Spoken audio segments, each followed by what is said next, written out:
হালকা বৃষ্টি হলেই পানিতে তলিয়ে যায় টাঙ্গাইলের মির্জাপুর উপজেলার চান্দুলিয়া সরকারি প্রাথমিক বিদ্যালয়ের মাঠ ও আশপাশের এলাকা।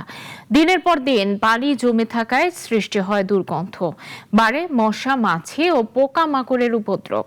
এতে ব্যাহত হচ্ছে শিক্ষার্থীদের পাঠদানের পরিবেশ। সবুজ রানার রিপোর্ট, জানাচ্ছেন শাশ্বতী সরকার। মির্জাপুর উপজেলার চান্দুলিয়া সরকারি প্রাথমিক বিদ্যালয়। সামান্য বৃষ্টিতেই পানিতে তলিয়ে যায় বিদ্যালয়টির মাঠ সহ আশেপাশের এলাকা। নেই দ্রুত পানি নিষ্কাশনের ব্যবস্থা। পচা পানিতে ছড়িয়ে পড়েছে দুর্গন্ধ। বাধ্য হয়েই নোংরা এই পানির পাশ দিয়ে চলাচল করছে শিক্ষার্থীরা।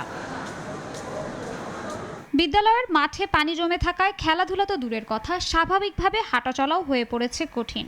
অনেক সময় জুতা হাতে নিয়ে পানির মধ্য দিয়েই বিদ্যালয়ে প্রবেশ করতে হয় শিক্ষার্থীদের। জমে থাকা পচা পানিতে দেখা দিয়েছে মশামাছি ও পোকামাকড়ের উপদ্রব। এতে শিক্ষার্থী, শিক্ষক ও কর্মচারীদের মধ্যে তৈরি হয়েছে উদ্বেগ। দেখা দিয়েছে পানিবাহিত ও মশাবাহিত রোগেরও ঝুঁকি। আমাদের বারান্দায় পানি উঠে যায়, আমরা ভালো মতো চলাফেরা করতে পারি না, পায়ে পায়ে পচা উঠে যায় এবং ঘাও হয়ে যায়। এখান থেকে অনেক দুর্গন্ধ বের হয়, যাতে আমাদের শ্বাস নিতে কষ্ট হয়। স্কুলে মাঠে পানি জমা থাকে, পোলাপান স্কুলে আসতে পারে না, খেলাধুলা করতে পারে না মাঠে।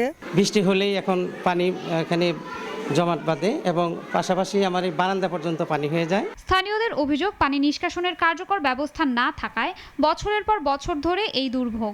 সামান্য বৃষ্টিতেই জলাবদ্ধতা তৈরি হলেও স্থায়ী সমাধানে নেওয়া হয়নি কোনো কার্যকর উদ্যোগ। বৃষ্টি হলে পরে মনে করেন হাঁটু পরিমাণ পানি জমে এবং মনে করেন যে ক্লাসরুমে সাপ, পোকামাকড়, বিভিন্ন ধরনের বিচ্ছু ঢুকে। অনেক সময় বাচ্চারা পিছিয়ে খেয়ে পড়ে যায়, এখানে পানি থেকে রোগ জীবাণু ছড়ায়, বিশেষ করে চুলকানি রোগ জীবাণু।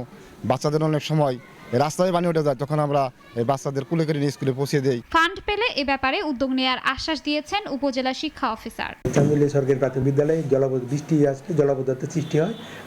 স্কুল মাঠ এবং স্কুলটা একটু নিচু জায়গায় আছে, সেটা আমরা অবগত আছি। আমরা যেহেতু মাটি আমাদের অধিদপ্তর বা আমাদের কোনো ফান্ড নাই মুহূর্তে, আমরা উপজেলা পরিষদের সাথে আলোচনা করে সেটা আমরা দ্রুত মাটি ভরাটের ব্যবস্থা করব ইনশাল্লাহ। বিদ্যালয়ের মাঠে মাটি ভরাট ও পানি নিষ্কাশনের ব্যবস্থা করলে অনেকটাই কমতে পারে এই দুর্ভোগ। এ ব্যাপারে সংশ্লিষ্ট কর্তৃপক্ষ দ্রুত কার্যকর উদ্যোগ নেবে, এমনটাই প্রত্যাশা সকলের। শাশ্বতী সরকার, নাগরিক।